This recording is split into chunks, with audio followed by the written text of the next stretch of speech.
Okay, going on here. Mr. Lemus, Yes. why don't you tell my listeners who you are, where you live, what you do for a living, and what you represent up in Amargosa Valley? My name is Paul Lemus, spelled Lemus. I'm a representative of Nevada Southern Realty. I'm also a state licensee under 47810, 21 years in the real estate industry. I'm also licensed by the Department of Agriculture, license number P992. And I'm here for the justice of our community and for the justice of myself and my family and our hemp farm. What has taken place is a lot of different issues that we are experiencing in our small Amargosa Valley area. I legally represent people. I carry an heirs and omissions insurance of about $2 million on my voice, what I say, and the clients that I represent. What I'm concerned with here is the public safety of other individuals. I'm concerned with some of the illegal ICE holds that are being done on the citizens that are in the jail now currently. I'm concerned with illegal search and seizures. I am concerned with the Nye County Sheriff being able to break more laws than what they are there to enforce. And I think that that needs to be addressed, and whether it be done through the Department of Agriculture, the USDA, through the governor's office, or here in Nye County locally through the chairman and everybody else that's associated, we need to definitely get down to the bottom of it, because you can't just take good Americans that are working their tails off 40 hours a week in order to produce hemp and other farming goods and destroy them, pick them apart, criminalize them, and then attempt to take their good, valuable assets and personal property. This is what's going on. It's a real deal here, and I think that Nye County has pushed their weight a little too much into the Amargosa Valley area, and now it's time that some of the citizens maybe consider that at this point we should come together and stand up, because if you don't stand for something, eventually you'll fall for anything. And I'm just one of the community members that I represent, although I legally represent about 15 different property owners that are all community real estate owners and citizens of the United States of America in the Amargosa Valley area right now. How do you represent them? When you say you represent them, Paul, what is your title of representation? Well, real estate wise, I have several clients that have signed a duties owed form with me, giving me legal representation over them. And what I'm trying to do is help them out in a situation where they have been attacked. Nye County has recently taken over the financing and some of the other things for our local community, and we have spoke up on this. When we do that, of course, there's backlash. There's people from the community, including some of the deputies that are associated or possibly related to other individuals, and what they'll do is go the distance to protect their family. And I don't think they understand that I am the same, and I will go the distance to protect my family. Okay, well, I talked to you, months and months ago over lunch, because you had, I'm going to tell you what, as I understand the situation, and if I'm wrong, then you just say slap me upside the head here. No. But you and your family came into the Amargosa Valley and invested heavily in real estate, and with an eye, part of it towards the hemp industry.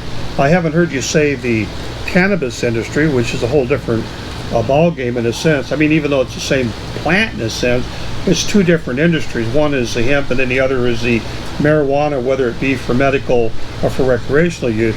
So we're talking about hemp here.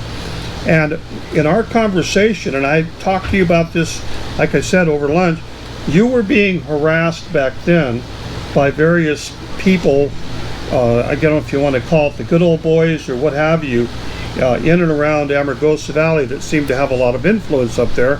Your family had been threatened. You'd had pickup truck pull up into your property.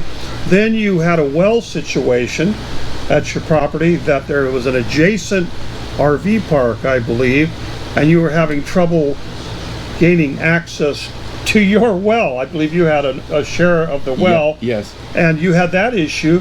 And then we just kind of didn't talk for a while. We talked about having radio shows up there, which I'm not opposed to. But then just recently, you were arrested. Yes, sir. Well, why don't you tell the listeners about the day in question, what the reason the SWAT team came to your property? What property was it? Was it a store? Was it your grow facility? What was it? And, No. and tell the story from the beginning to the end.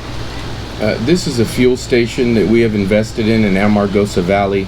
Originally, when I came to Amargosa, my father, being a real estate broker for over 45 years, had suspected there could possibly be some redlining cases going on in our valley. He thought that through the redlining, people were, discriminating and picking certain properties and trying to isolate those properties and keeping them from becoming successful. So originally, I purchased the property from a Tommy and Mary Nichols, which were original folks that developed the Amargosa Valley and subdivided some of those lands that ended up becoming all of the residential housing. Now, when I bought it from him, Mary said, Paul, it's very interesting that you're purchasing this, but I hope you're a tough SOB. I said, why? What's the problem? She goes, well, we were ran out of that valley by SWAT team, by Nye County Sheriff, by all different entities that came at us at one time. And I think it's important that you know that we also feel that our property is being redlined. And so what I did was I started doing a conclusive affidavit of fact. I started documenting every situation, every incident, recording conversations, so on and so forth, in order to protect my property and my family. I went to a legal counsel individual who said at that point, Paul, you are protecting your property. The police act in ordinance. They are allowed to do what they do because of the ordinance or NRS that they operate under. You as a resident and you owning your property are acting in equity. You are acting to protect what already exists. Therefore, you do not need a law, you do not need a judge, you do not need a final judgment from a judge. You need an affidavit of fact that states who's damaging you and how much they're damaging you. At that point, we started to collect that information. As we were collecting that information, our vehicle got robbed the day that somebody had popped off shots towards our property where our hemp farm is. When they popped off the shot, we went into town to get out of Amargosa for a couple of days. We went into the Las Vegas area. We weren't sure who was shooting towards our farm at that point. We concluded that we could reactivate the transmitter on my phone that was also stolen out of the vehicle. When we located and transmitted the transmitter on the phone, we called Metro and notified Metro of the situation. The Metropolitan Police came out and responded immediately. The individual that was in the truck opened fire, shot one officer, and shot the other officer. I dove behind the truck and crawled on my hands and knees to get out of the fire, and that was on Contact 13 News, and it was quite a situation. Luckily, our family and everybody was safe, and I was able to duck and dodge the bullets, but that's what started out our cannabis industry here in Amargosa. And we also went to Nye County and we sought a special use permit. And, a matter of fact, we were the first ones that went up at Nye County in front of Mr. John Koenig, the first day that he was the chairman, and he voted for our project. He said, this is a good project, now you have a permit. Since then, after we told them about what we were doing, what our project was, then the police came in and raided our ranch originally. They did not find anything illegal. They did not say that the amount of plants that we had were illegal. But since that point on, several institutions, NDEP, Nye County, Environmental Protection, Department of Agriculture had several false reports. We had been continually responding to all false reports and providing the information stating what occurred. That's just some of what had started it into the other day. So on July 24th, officers showed up at our establishment in Amargosa Valley, which is our family gas station that is licensed for hemp dealer stock. This is a license to trade and sell cannabis plants live to other producers of hemp. We were raided by the Nye County Sheriff's Office. We provided them proof of our Department of Agriculture licenses. We showed them where they were breaking the NAC codes. We pointed out the NRS laws that they were breaking at that point. They decided to refuse to look at the paperwork and documentation that was present. Keep in mind, Department of Agriculture was at our establishment that morning checking licenses. Everything was clear, everything was satisfactory to the Department of Agriculture. Then Nye County Sheriff still came in, forced their hand in my establishment, told me where I could go, what I could do inside of my own personal establishment as an American of this Republic of the United States. They did not have any authority to do so. Until that warrant is served to me, you have no right to come into my property and tell me where to go or what to do, in my opinion. There was no warrant given to you at that point? Not at that point, sir. Okay. And the warrant was only given on false pretenses to the judge that the items of hemp were marijuana. Who reported that? Well, I've pulled all of the CAD calls from the sheriff's office, and I also have 2 attorneys working on the discovery now. However, at this point, we haven't gotten anything back. You know, the wheels of justice seem to be slow in Nye County. Okay, I know you're upset here. Take a deep breath here. Because, I mean, I would be upset. Because you're a businessman. Now, let me let the listeners understand. You guys, your company, has a real estate office in Las Vegas. Yes. And then you've expanded into Amargosa Valley. You being the general manager, I take it? Yes, and CEO of one and owner and partner of the other. Okay. And how long has your family been actually in Amargosa Valley? A little over 2 years now. Okay, now when you mentioned redlining and the people that sold you the property, define to the listeners what redlining is so that they can get up to speed on that. Well, redlining was a term that was put into effect in order to control property abuse. So at one time, lenders, and normally this was associated with lending, but what would take place is lenders would say, we're going to loan money to all of Pahrump, but we're not going to loan to from Basin over to, and they would draw a square line. And what that would do is it would create the crash of a community. And then certain lenders would get together and decide, well, what we want to do is control this community. So in order to control it, let's block out this person.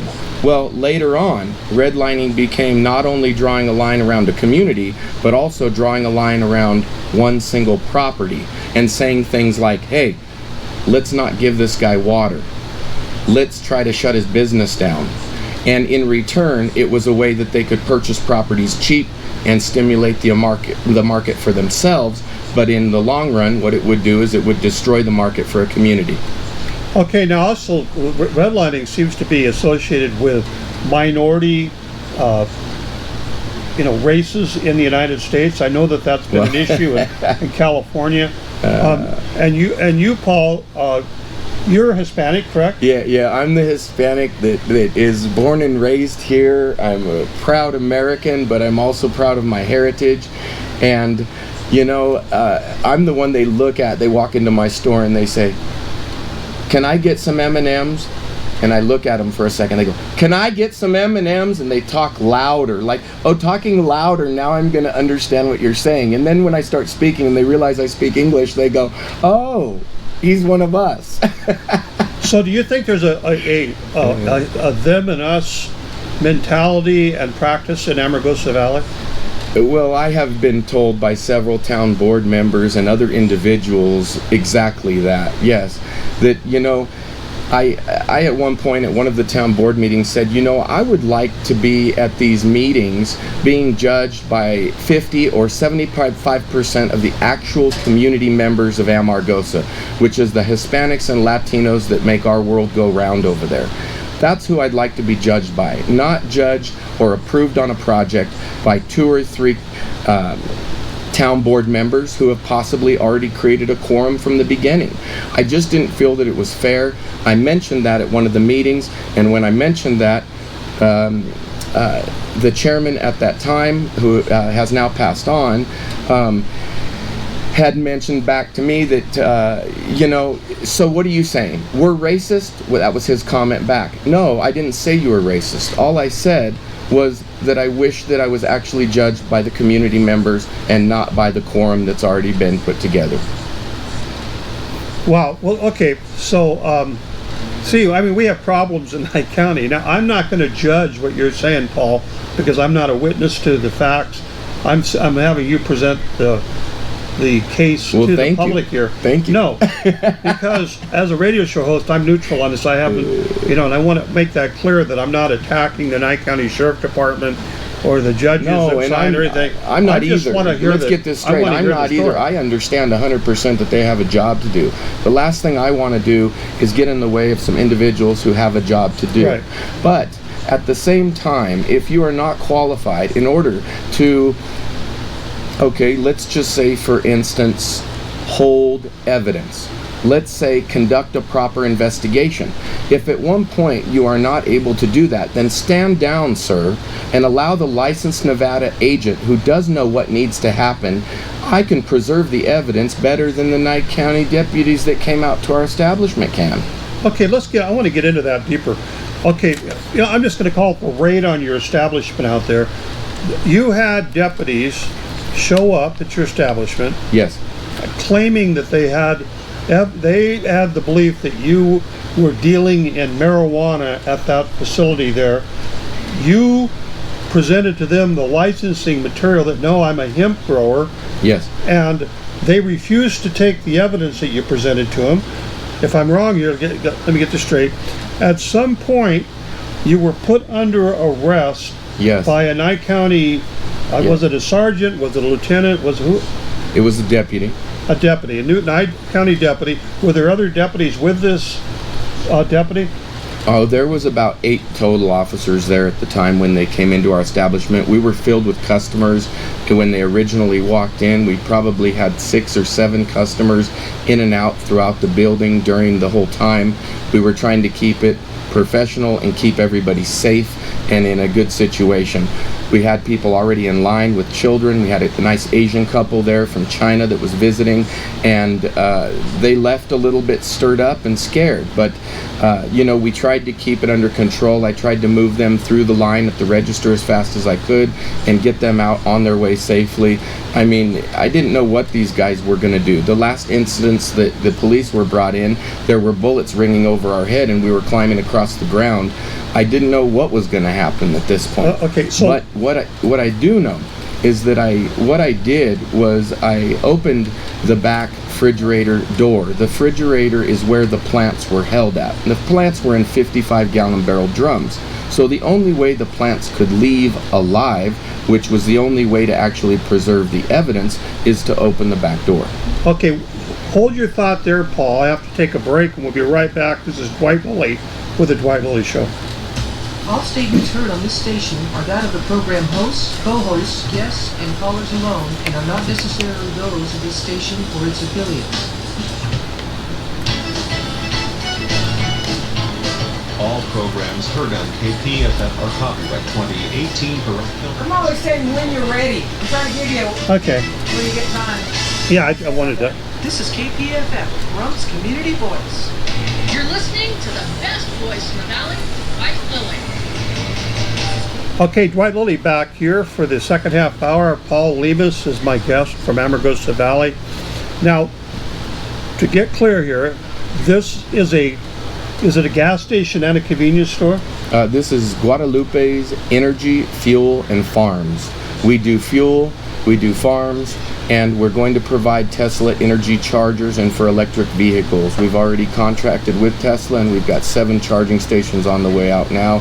What we're hoping for is develop the community and follow the conforming uses of our area and master plan that we are working on now in Amargosa. Okay, so can I buy M&Ms there? Hey, you can buy hemp. No, okay, I was just kidding. So, because I want to get it straight, the people that were in the store, in the facility, were they there buying fuel, or were they customers buying hemp? At that point, they were buying soda pops. They were buying candies and different snacks for the kids. We did have a couple customers that were there looking at some of the other products and items, but when they saw the detectives and the way that they were walking around and kind of pushing their weight around, they felt uncomfortable and slowly started dissipating from the establishment. Okay, so you've got a freezer area that you have 55-gallon drums that have plants in them, and this is the hemp plants. Yes, sir. That if I was a hemp grower, I would set up an appointment and say, hey, Paul, I'm coming over To take a look? I want to take a look at your plants. I might want to purchase some of your stock here. Yes, sir. Well, how much would one of those plants be worth? Well, if I was to grow it off and sell it, see, Grow a Boat has established its own market value now. We have a distribution contract that has now brought our product up to $40 an ounce. So at $40 an ounce, just do the math real quick and say that each plant could have potentially provided 4 pounds of material. That 4 pounds of material is roughly, what, $3,600 or so per plant of value that they have destroyed. Okay, so when they came into your facility, they destroyed the inventory, the hemp inventory. Well, it's not that they had destroyed the inventory. They destroyed the evidence. You see, because the only reason that they had permission to be there was for medical marijuana. So if you're going to come in for medical marijuana, what should have been done in the proper procedure, if you were to go and get your qualifications with the Nevada Department of Agriculture, they'll teach you that the proper procedure is to take those plants to the northern Nevada area. We would transport them there. They would grow those plants off for you, and then they will test the sample for law enforcement. This ensures what is in that plant. Okay. Is it marijuana or is it hemp? Okay, now it's getting clearer. So with hemp, if the THC is below a certain point, 0.3, then it's hemp. If it's above 0.3, then it's marijuana. Yes, but that's still a little bit unconclusive, because let's say an individual wants to take a lab sample of just the flower. Okay. You cannot take a lab sample of just the flower and have an accurate determination of if it's 0.3 of the plant. You see, if you're going to take 0.3 of the plant, like the law is written, and the federal law supersedes all, by the way, here in this situation, then you would have to pulverize the plant, then test that amount. That would give you the accurate amount of determination of what is in that plant. And of course, at this point, when they had the plant that is a small juvenile plant, the only thing that that'll test for is CBG, which is some of the growth hormone stuff. It's not going to develop into CBD until it has grown up. These sheriffs came in, did not know how to seize the product, did not know how to preserve the evidence, broke their own rules and regulations, and I believe that they should have sent them to the Department of Agriculture. They should have allowed me to open that door for them and take the plants out whole, and then taken those live plants and sent them off for proper laboratory testing. Okay, so they broke the plants off to take them all out at one time. Cut them at the root to cover their tracks for the illegal search and seizure, because, you know, the only way they could get the warrant from the judge was to tell the judge that they were marijuana when they were not. Okay, now when they accused you of the marijuana, obviously you've got discovery going on to figure out who claimed that you have marijuana. Yes, sir. Somebody said, we've ordered go to the Paul, CAD he's got marijuana. We've ordered the CAD calls, and we're going to find out and trace back who it is, subject to what information that Nye County allows us to get. Now, I've also traced other CAD calls and body cam footage from previous situations, and I was promised that those would be to me in a timely manner. I've also notified Arnold Knightley, the Freedom of Information's officer, and those items have still not gotten over to our hands. Unfortunately, like I said, I'm the guy that they talk louder to, thinking that I don't speak English. Oh, so they were treating you like some inferior human being. Oppressing me, oppressing my family, oppressing me against the Farm Bill Right to Farm Act. Yes, sir. Okay, so now this heated to a point where they took the plants, cut them off, and they said, Paul Lemus, you're under arrest for having marijuana. For trying to destroy the evidence because I wanted to water the plants prior to them taking them, because in my mind, I'm doing Nevada state procedure. You save the plants, send them to Department of Ag, they raise them off, and they tell you what's in the plant. You don't destroy it. Did you explain this to them? I tried. Yes, and they came to my establishment to arrest me, to shut my business down, and to try and cause harm and damage my freedom to enterprise in the United States of America. That's what they did. Okay, so you're arrested.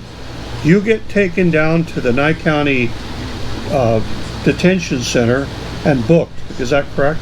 Yes, sir.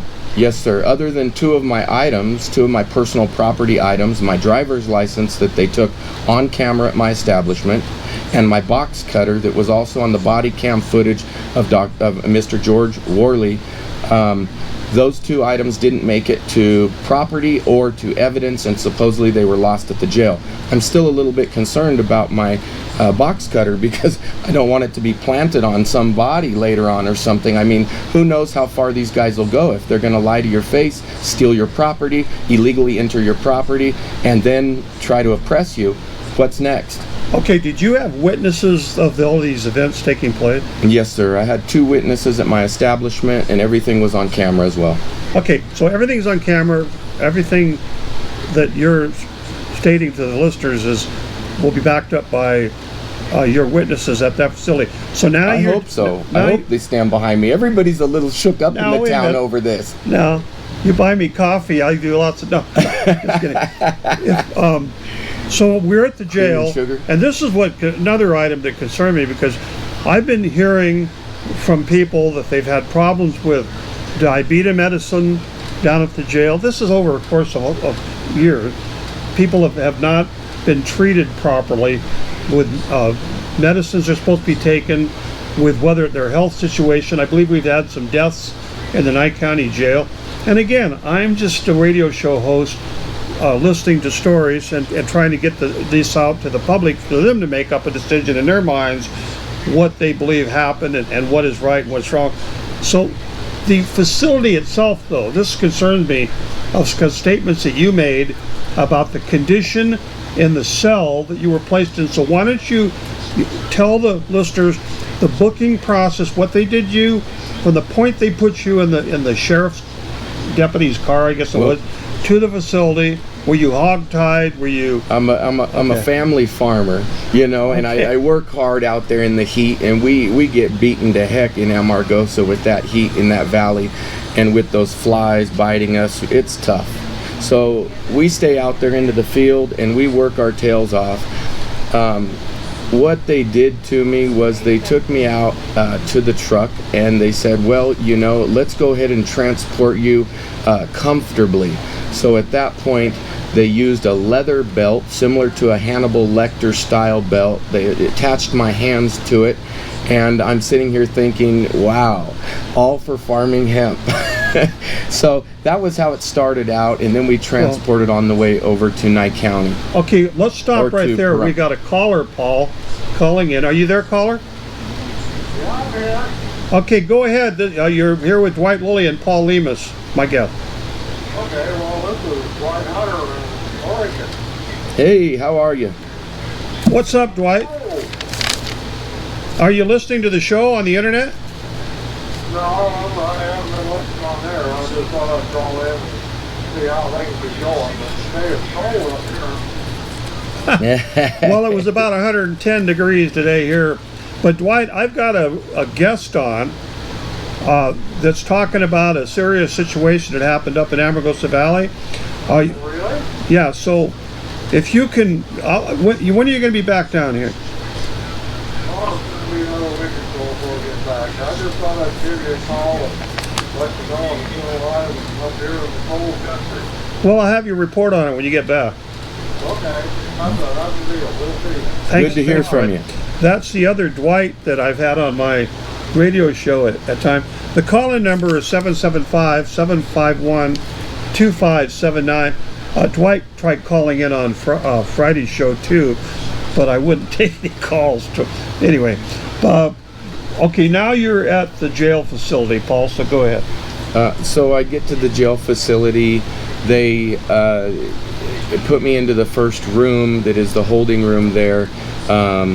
I'm kind of explaining to every officer, I'm not supposed to be here. I'm a hemp farmer. I'm not supposed to be here. And I'm trying to explain myself to people. And then I figured I might as well just shut up because this ain't getting me anywhere. Yeah. So they put me into the first holding cell. And I did a couple push-ups. I did a couple dips and tried to occupy my mind for a while. And then I took a seat and I sat down on the bench. And as I look up on the wall into the top two corners, about 6 inches from the top corner, I think I counted 16 splatter marks of what appeared to be feces. As I looked to the other corner of the wall, there was another 16 or 17 splatter marks that also appeared to be feces. I contacted and pushed the button to notify the deputies. I said I would like to please be respectfully moved to another cell. I am innocent until proven guilty. You have feces here. And then I started looking around the room. As you look on the window sash near the glass, there's blood on the sash. There's this feces. The deputy comes over to answer my call. He says, "Well, that's probably pudding." So I asked him, "Do you want to be the first one to taste it and try?" And he didn't respond to that very well. No, so what happened though? Did they leave you in the cell? They left me in there for another 2 hours. Meantime, the whole time I was in there for those 2 hours, they still could not tell me what my charges were. They were detaining me without notifying me what my charges were. And I thought that was completely uncalled for. Okay, so how long were you totally in jail for? Total was probably about 4.5 or 5 hours. How did you get out? Well, my dad, which is my partner, he came in and flew into Pahrump on a quick red eye and quickly went down to Hope bail bonds, and they were able to post my bail. And they said, hey, we've heard about these Nye County boys, and you better watch out, Paul. And they were waiting for me outside of the jail. Okay, so now you're out of jail. They did move me to one other cell. Okay. And in the second cell, there was also brown stuff on the walls, smeared up high, about 7 to 8 feet up off of the ground. So are you saying that the general condition of the cell was, it was unhealthy to put somebody in there based upon your, Well, hepatitis and HIV and AIDS is spread through feces and through blood.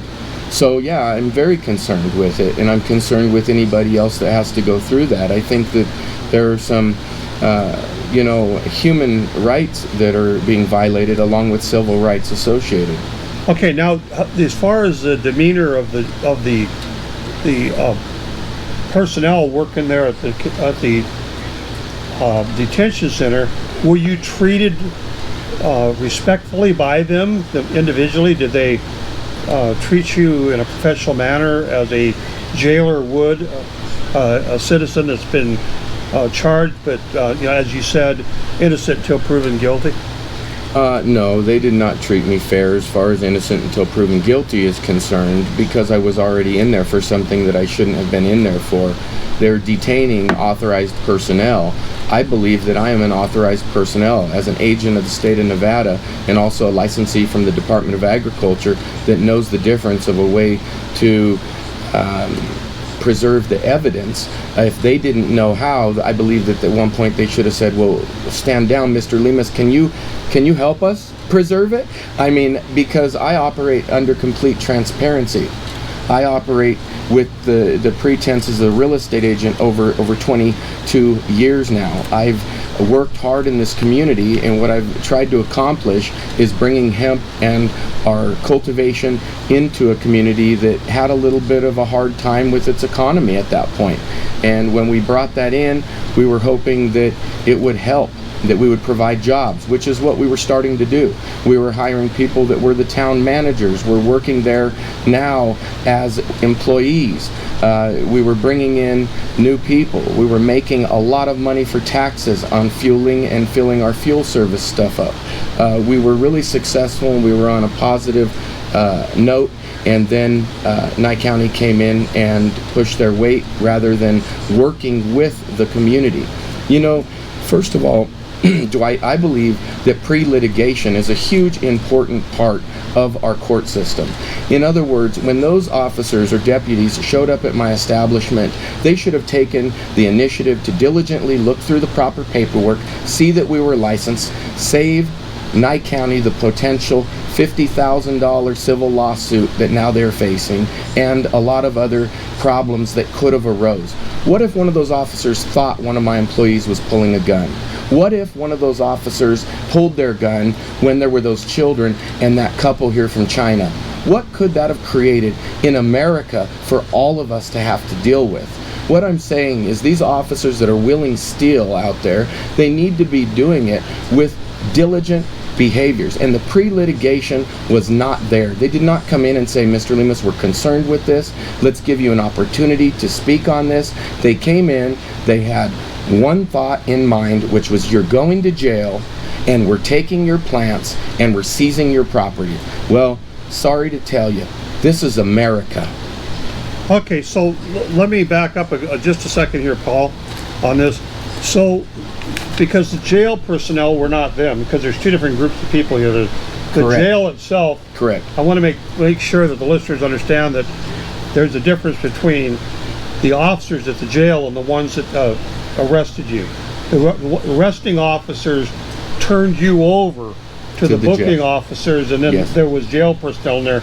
Yes. Outside of what you're saying is feces and blood that was in the cell, were you provided water? Were you provided could be considered humane treatment in the jail? I asked for a cup of water. They did not give me one. So then I found a dirty cup on the ground behind the urinal and was able to clean that with what was in the cell. And after I cleaned it up, I was able to use that to get some water. Okay. So, do I have another call? Yeah. Okay. Go ahead, caller. Wait a minute. Speak up. We cannot hear you. Can you hear me now? Are you talking on a speakerphone? No. Okay. Can you guys hear okay? I can hear, but I can't Okay, hear. go ahead. I'm just not hearing it okay. Can you hear me now? Go ahead, caller. Okay. I was wondering, listening to the radio show, what does it take for us, what kind of involvement to get the FBI to investigate this case? Would that be a petition or what? No, actually, they've already contacted me. They've already contacted me associated with some of the people that have called and made the false calls. They were able to locate the individual and track down who had started a lot of the problems for our farm. At this point, I believe there is an ongoing investigation at the FBI level, and they're looking into several different people that have called in false calls and reported things against our farm and our hemp production. That's good. I hope it doesn't go further. Just looking into it because not just you, but so many farms have been taken advantage of. Really an investigation of the world's conduct. I believe that if we were to write letters to the USDA, I know that the USDA does put on a program in order to look for people that are being discriminated against. Now, this discrimination is not necessarily a race discrimination. They put a lot under that category, including familial status. So, with the marijuana and the dispensaries, right now they are discriminating against familial status, and they're not giving licenses unless you have $250,000 in your account. This is, of course, the medical marijuana side of it, but there are organizations that are in place to protect that. However, nobody has stood up yet and actually started to do that. But the USDA does have a program associated with that, and I think that it would tie into the familial status type thing where they're trying to say, if you don't have a ton of money, you don't have the right to deal in the same business that the guy up the street does. And that's going to be the case in a lot of stuff.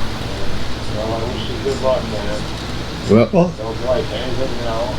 thank you, brother. I appreciate that. Thank you, caller. Okay, going on here, Paul. I know from attending county commissioner meeting that there's an issue having to do with the marijuana grow operation in Amargosa and how that is affecting the hemp organizations that are within the 5-mile radius of that marijuana grow operation. But you brought up a point here. It seems to be that if I'm not a good old white boy with money, I'm not going to get into the hemp business in Nye County. Well, if you're not on Ed Martell's list, then you're not getting anything. Who is our Ed Martell? The owner of the local corner store, best friend of Sharon Worley and George Worley, and I happen to have a store up the street and the only commercial property on the block, and this is their way of handling business, in my opinion. Wow, that's quite an allegation. That's how it works in Amargosa, sir. Okay, well, I'm just a radio host here. You see everybody else in the room shaking their head yes, right? Yeah, I do that, but I don't want to, accuse somebody of something they haven't had a day in court on or anything like that. But if there's some type of organized criminal activity going on in Amargosa Valley and the sheriff department is somehow involved in it, then that's a serious allegation. Is the FBI looking into that angle of what you're bringing up? I'm not sure at this point. They have only started the investigations. They've contacted me one time and notified me that they are looking into it. I provided them with all the information that they asked me for, and now we are letting the wheels of justice turn. Okay, now you have a legal team working on this, I take it. Yeah, a couple of folks of mine are attorneys that are friends from years back, and they are kind of helping me on the outside. A lot of people are kind of intimidated to get involved with the whole situation, and it's a way that these individuals are trying to knock our heads down. I thought that by paying for my special use permit and getting approved that I would have some support from the community and from the county at that point, when in reality all that did was it gave these guys ammunition and all of my personal information to start attacking me. Wow. Well, I don't have any. I know. What do you say? It's like well, Paul, I have a lot of problems here in the Pahrump that I deal with, but I've been to Amargosa, quite frankly, one time, and that was for a campaign meeting up at Ed Goodhart's house out there. I'm not really. Oh, actually, we bought our 2 Pomeranian dogs from a dog breeder up in Amargosa Valley, but that was 12 years ago. Well, keep coming there. We like you. I hear these stories about Amargosa Valley, the good old boy network. If you're an Hispanic, you can be harassed. If I hear this stuff, and what you're saying is there's certain individuals that seem to be the kingpins that control the economic activity up there, and if you're not with them, then it's you will be ran out of town. I have been, in a sense, yes, and that's why we started collecting this affidavit of fact when I first moved to town over 2 years ago. At this point, it's about 72 pages long, and it has about $3.7 million in damages. Wow. So is this damages done on behalf of government officials or individuals? All associated people. Okay. All associated people who have caused harm and malice to our grow boat hemp farm. Okay, well, Paul, the show's just about over with, and I, cool. Well, thank you. I'm nervous. I want to get off of here. I know. No, I'm glad you come forward, and I want other people, if you have the stories, come in and talk to me about it on the show, because, again, if we have problems here, then as adults, I always say, let's get our big boy and girl pants on. Let's solve the problems because these problems in Nye County, not just particular problem, but problems in general, have been festering for decades here, a lot of them. And we just seem to be on this roller coaster that we can't get off of in solving them, and we're not going to have a vibrant community either in Amargosa Valley or Pahrump or anywhere else in the county if we can't get rid of the corruption, get rid of the all of the bad actors. I agree. And start a fairness form. You're talking about, it sounds like we have sheriff department bad actors, we've got good old boys that are bad actors, and one of the things I'm taking away from this is the investigation at your site. Sounds like we did not have trained Nye County sheriff officers that are familiar with how to handle evidence at a situation where there's been a affidavit to a judge that this guy is dealing in marijuana? Preserving the evidence is a clear NRS statute, and it's drawn out and spelled out for anybody to read. It's plain as day, and it's very simple. You either destroy and tamper with the evidence, or you preserve it. It's a cut and dry case. Well, I mean, if they did not preserve it properly, then if they show up with evidence at a hearing that you're in, say, here's the marijuana, then could there be a DNA test given of that marijuana to determine whether or not it was something from your property or somewhere else? No, I don't believe that they could do that, because like I mentioned, at the point that they took those plants in the juvenile vegetation status, they're only providing at that point CBG. They haven't even converted to CBD yet. So it can't be marijuana. They can't even test it. They've destroyed the only thing they could test. Wow, then I would say that they have a serious problem, but I'm not a lawyer, I'm not a judge, but I really care about you people out in Amargosa that you get a fair shake. And can you keep me advised going forward about the progress of this case? Sounds like you're going to have a lawsuit. We also have an interview with Brian Callahan from Contact 13 in Las Vegas coming up, and we have a couple of other people that have contacted us besides the FBI. We will be moving forward with our Grow Abode will be moving forward with its cultivation, and the development of our farm and our gas station will move forward. I will pass this business and this cultivation project on to my children, and this is our family trust. This is the family trust that I'm building. You know, when you sign up and you register a family trust with the state, you know what it says, who your name is that you put on the family trust? No. The settler. Okay, well that's about all I got, Paul. This is Dwight Lilly with the Dwight Lilly Show, and Paul Lemus. I want to thank him for coming on. I know he's nervous because what we're talking about here should make anybody nervous. And I'll be back on Friday with another edition. You guys have a great week. Drink lots of water. You forgot about the anal search. You forgot about the anal search. Well, there was little kids listening. Hey, my name's Greg Dan. I'm sweating, Greg. Thank you. Yeah, I was listening. I couldn't take it. I need to talk to you on private outside.